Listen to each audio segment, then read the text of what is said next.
নমস্কার বন্ধুরা, স্বাগতার দুনিয়াতে সবাইকে ওয়েলকাম জানাই। আজ বানাবো বেগুনি কিংবা বেগুনের চপ। বেগুনের চপ বিকেলবেলা কিংবা গরম ভাতের ডালের সঙ্গে খেতে কিন্তু খুবই ভালো লাগে। আর যদি এভাবে বানানো যায়, চলুন কিভাবে বানিয়েছি দেখানো যাক। সবার প্রথমে বেগুন নিয়েছি। বেগুনগুলো কিন্তু প্রথমে ধুয়ে নেবেন, তারপর ছোট ছোট পিস করে কেটে নিয়েছি। আর পিসটা আপনারা একদম পাতলা করে কাটবেন, লেয়ারটা বেশি মোটা করে করবেন না, সাইডের লেয়ারগুলো কিন্তু খুবই পাতলা হবে। সেভাবে করে সবগুলো কেটে নিয়ে প্লেটের মধ্যে তুলে নিয়েছি। বেগুনি বানানোর জন্য বেসনের গোলাটা তৈরি করে নেব। তার জন্য একটা বড় পাত্রের মধ্যে দিয়ে দিলাম 150 গ্রাম বেসন, বড় চামচের 1 চামচ চালের গুঁড়ো।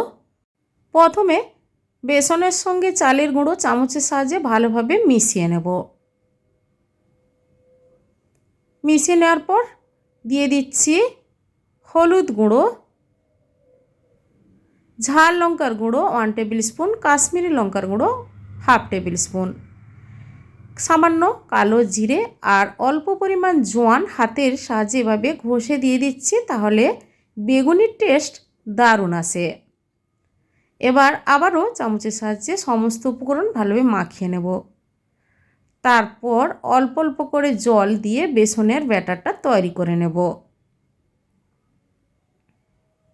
আর বেসনের ব্যাটারটা আপনারা প্রায় মিনিট 20 মতো ফেটিয়ে নেবেন, তাহলে খুবই ফুলকো ফুলকো হবে আর মুচমুচে হবে।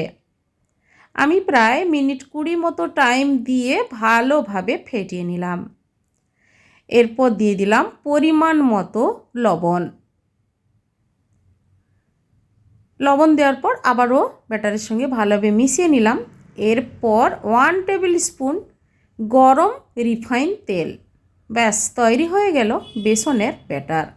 লেয়ারটা দেখবেন চামচের সাহায্যে এরকম পাতলা স্তরের মতো থাকবে।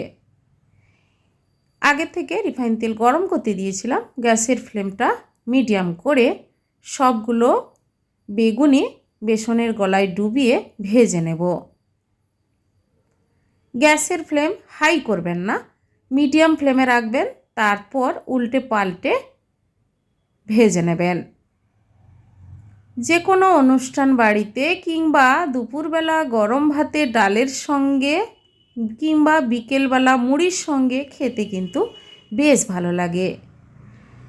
ভাজা হয়ে গেছে, তেল থেকে তুলে নিলাম। বাকিগুলো ভেজে নিচ্ছি আস্তে আস্তে করে। প্লেটের মধ্যে সার্ভ করে ওপর থেকে সামান্য পরিমাণ বিট লবণ ছড়িয়ে সার্ভ করে নিলাম।